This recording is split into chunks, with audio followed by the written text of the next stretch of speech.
Welcome back, dear listeners, to another episode of Susan LoPresti Wellness, Mind, Body, and Soul, the podcast where we explore the highs, the lows, and everything in between when it comes to a woman's life, her health, and all aspects of navigating the midlife landscape. I'm your host, Susan LoPresti, and today I have a very special guest with me who I met on Alignable, which is a networking website. But since meeting Susan on Alignable, we have actually become very good friends because we live in the same neighborhood, and we just connected, and it's been a wonderful experience. So let me start by telling you a little bit about Susan. She was a senior manager director in a wide range of community-based social service programs across New York City.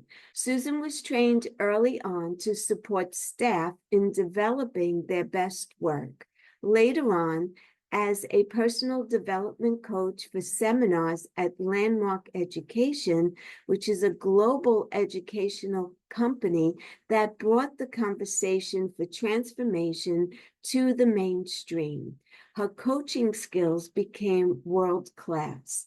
In addition to being a New York State licensed master of social work and having an MS in dance therapy, Susan holds a management certificate from Columbia University Executive Training Program and a certificate in career development and management from NYU School of Continuing and Professional Studies. Having experienced the tragic loss of her son, an only child, she finally returned to life and the question, how can I contribute on this stage and age?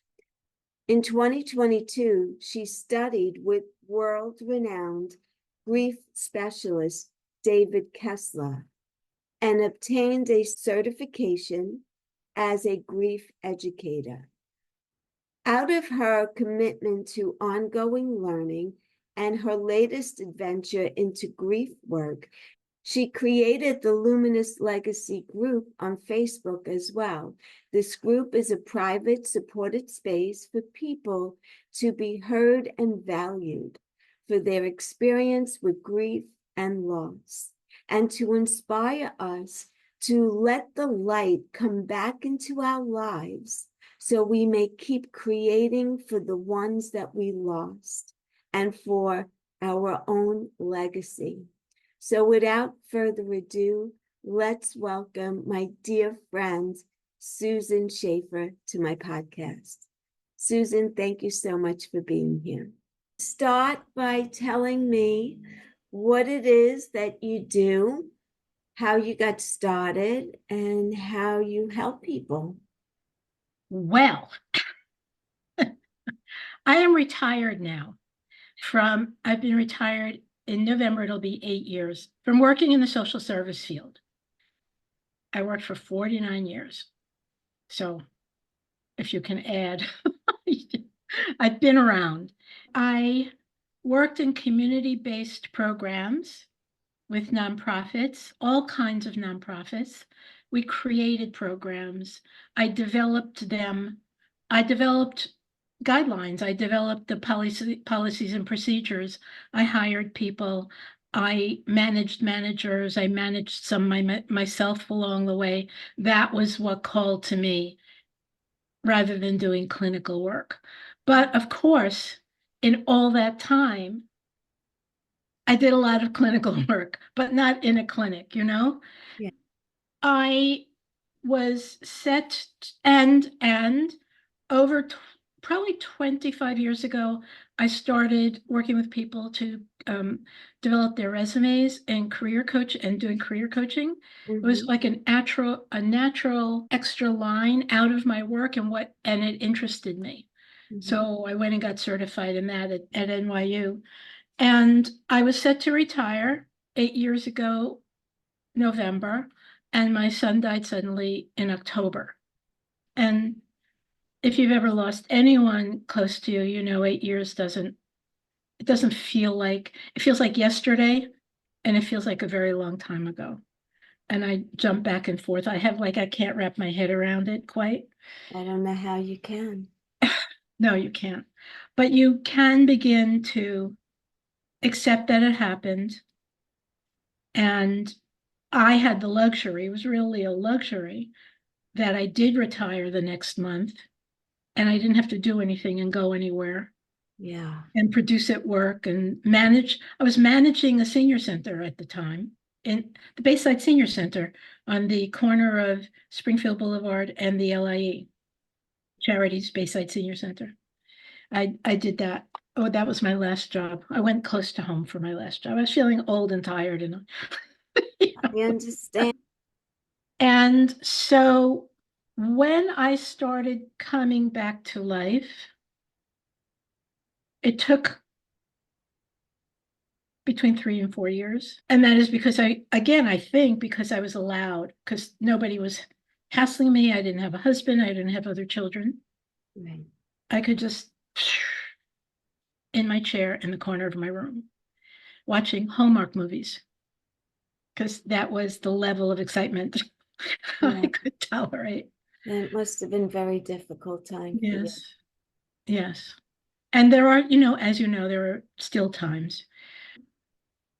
And because of all my experience and training, people were saying, you should do grief and you should, and I'm like, leave me alone. I cannot hear this until I could. Right. How And, long did that take to hear well, it? 4 to 5 years. It's been 8 years. It's 4 to 5 years before I could process anything. Because you must know about landmark education. Yes. Yes, I've been doing that work for 24 years. So I knew that I couldn't not do anything for the rest of my life. Yes. So I literally felt called back, like a light not a tunnel, just down the road. It was a new life experience.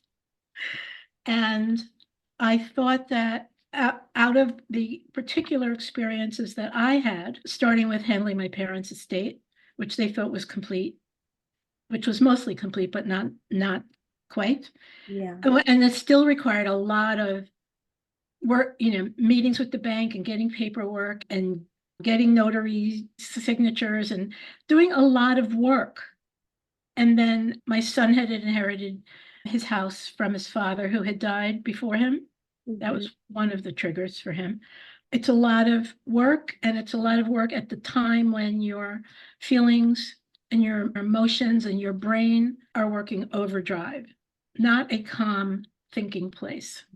I can't imagine. And I thought I had this idea in the back of my mind to work with people to start having those end of life conversations. I call it the last chapters conversations now. Like now, Susan, now, with the people in their lives about how they want things to go. It's kind of pre-estate planning. It's figuring it all out with your loved ones and involving them and not dumping stuff on them after you're gone. Yeah. So I started thinking about it, didn't do too much with it. And then I found David Kessler. He's a grief expert who's been in the field for, 35 years. He was a hospital administrator and then, kind of morphed into doing grief work. And he's written, I think, 2 books with Elizabeth Kubler-Ross, with Louise Hay. So he's been in the right company. And he's the real deal. He's a mensch. He's just like an everyday mensch.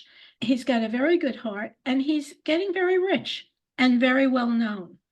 He was with Lisa Marie Presley, visiting with her, working with her as she was starting to do grief work in her living room. So he's got that, and the Judds after the mom died. Yes. And he taught me to say death by suicide, not he committed. It's not like a crime. And he has a couple of grief.com. You'll find a lot of different stuff there. And I did a writing program that he did, maybe 4 to 6 weeks, with a writer. And they gave us prompts about writing about different aspects of our grief. And we'd go into on the Zoom breakout rooms, and we'd share and we'd read to each other and all that stuff. And then I discovered a certification program that he has for a few years. It's a grief educator certification program. And you meet, it's like a college course. You meet for about 3 months, twice a week. A lot of content. He had a lot of visiting experts, as well as his content, his curriculum. And I was ready for that after doing a landmark vacation course called A Life That Sings. And that's for people whose lives are working, but not quite singing. And I came home and I registered for his course. I was so inspired. And then I started more seriously thinking about this idea I had.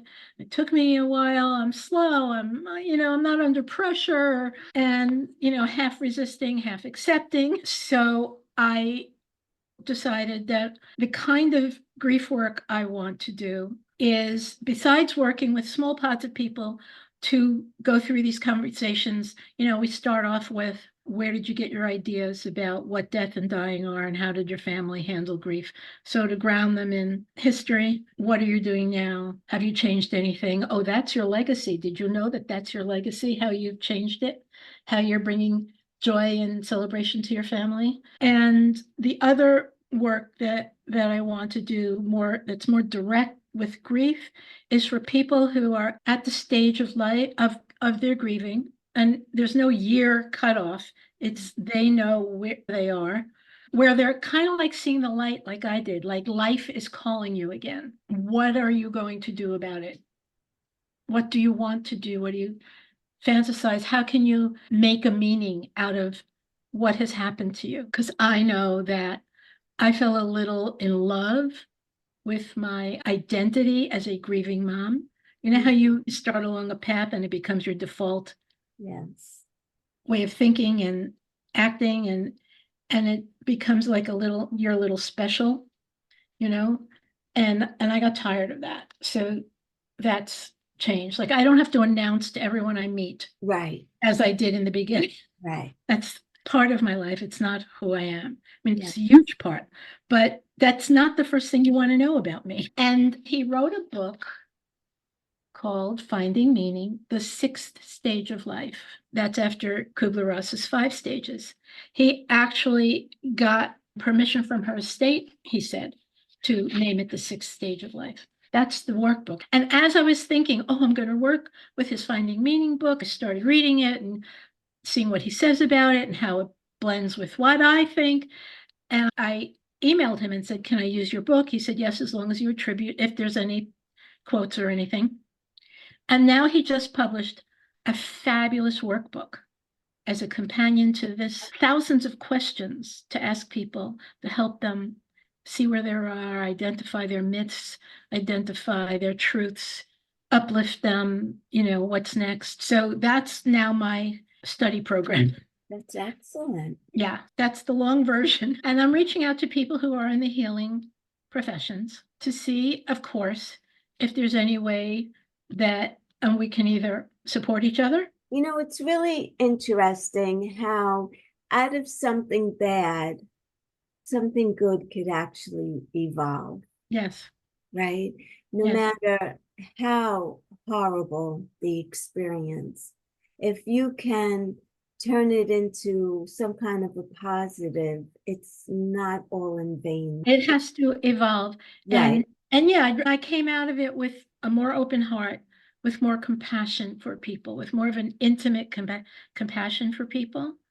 But I don't know if I would give it up just to have him still be alive. It's not like I don't consider it a blessing. No. I consider it a form of renewal. Just the natural process. I don't want to name it good or bad and nothing moral about it. I feel like it could be a healing process as well, right? Yes. Helping other people who were in your shoes at one point and knowing and being able to empathize with all of the emotions that come along with and the stages of grieving death as well. Yes. Yes. And I mean, oh my God, I have the chills right now because I have an only daughter, one daughter, who's 31, and she is literally my everything in this world. And Yeah, it makes me emotional. I get it. I get it. Yeah. I admire you for being able to come back from that and then want to help other people navigate through it. And I was hearing you say about the process. So, are you helping people with the grieving of a loved Um, one or the process of getting your affairs in order prior to? so here's the thing. I've only worked with a couple of people, pods of people so far, and I knew them. One couple were about getting their affairs in order, and so they weren't particularly in grief. And the other person was in grief. It's very interesting now that I'm attuned to it, Mm-hmm.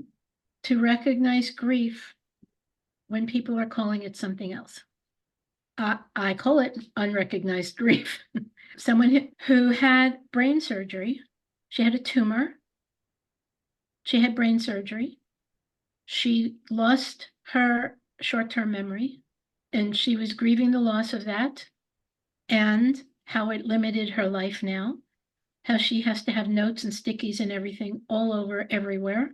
And she doesn't drive anymore. This was a woman who didn't need other people to do things. She Yes, just got in the car and went.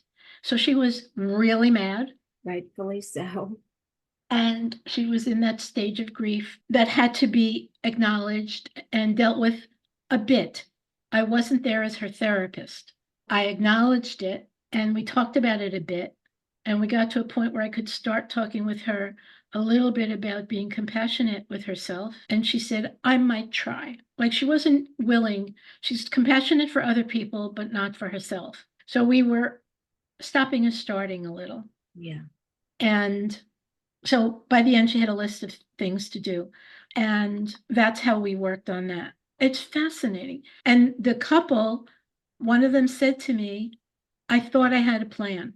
We don't have a plan. So not directly in with a grieving person. I can, I'm willing, Yeah.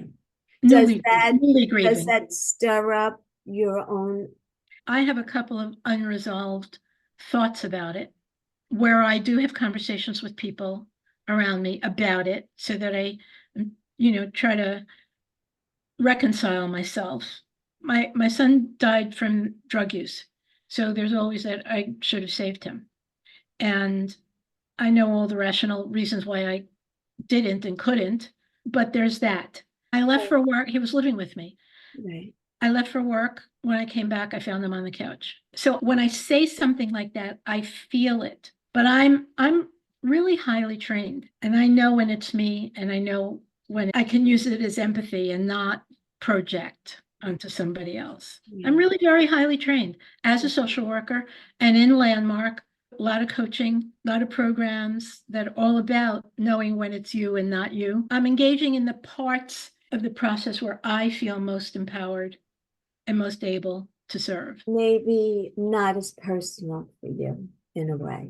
Well, the finding meaning is very personal for me. Yes. I don't know what might pop up or who might pop up, whether or not I'd say find someone else or let's talk. I'm not sure, but I know the pieces that I prefer.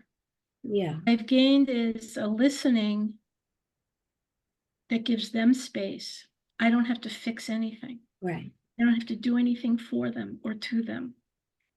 And yes, of course, if I know resources that Right. would help them, that's what I would do, Right. you know. So I'm not really afraid of people newly in grief. I'm just not, I don't have that much patience. Right.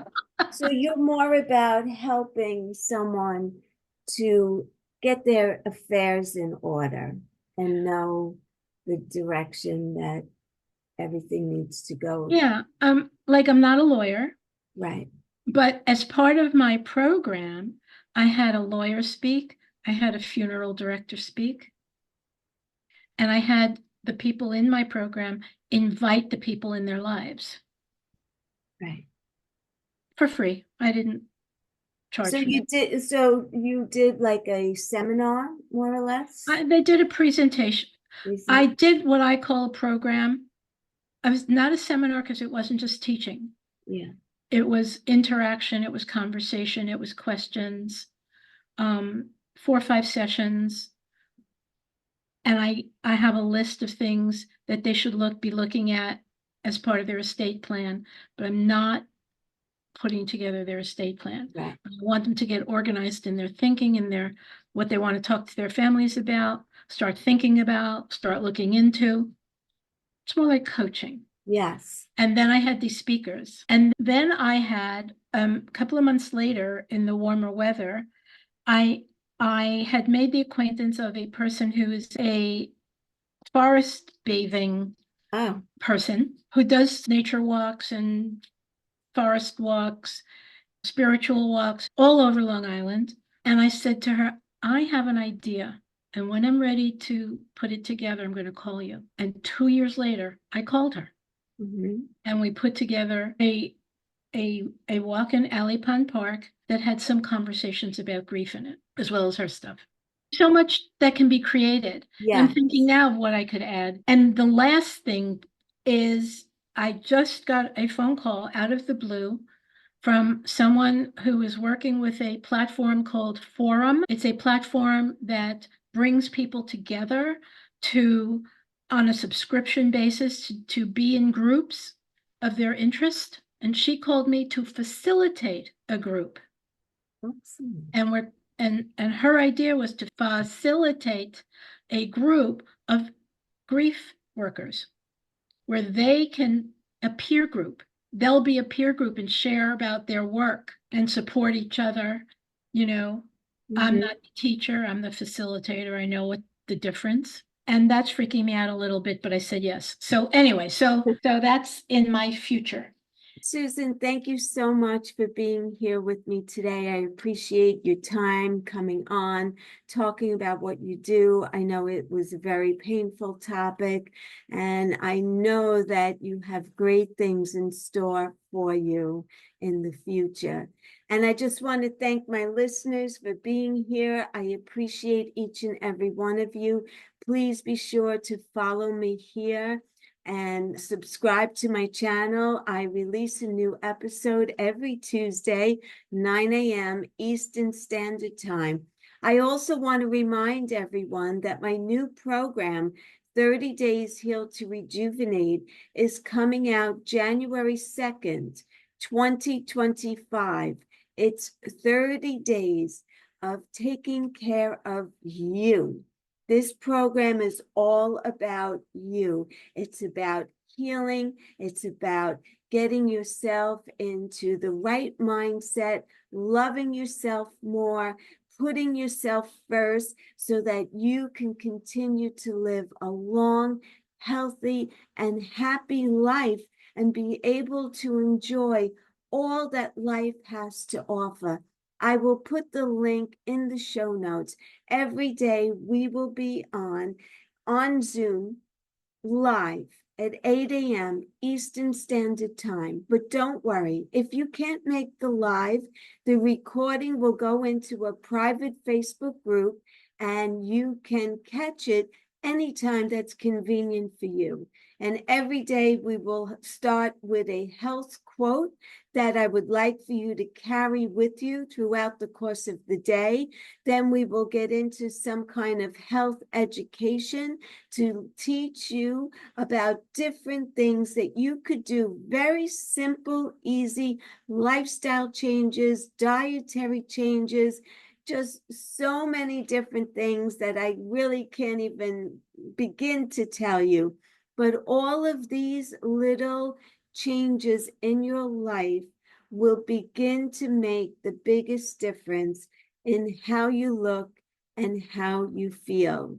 And at the end of every session, we will end the session with meditation and a Reiki healing from me. I am a Reiki practitioner, and each day at the end, we will meditate and you will receive Reiki. And if you don't do anything but meditate and receive Reiki healing, I promise you, in 30 days, you will still see a difference in how you look and how you feel. So again, thank you for joining. I appreciate each and every one of you. And until the next time, be well, stay happy, and bye for now. Take good care, everyone.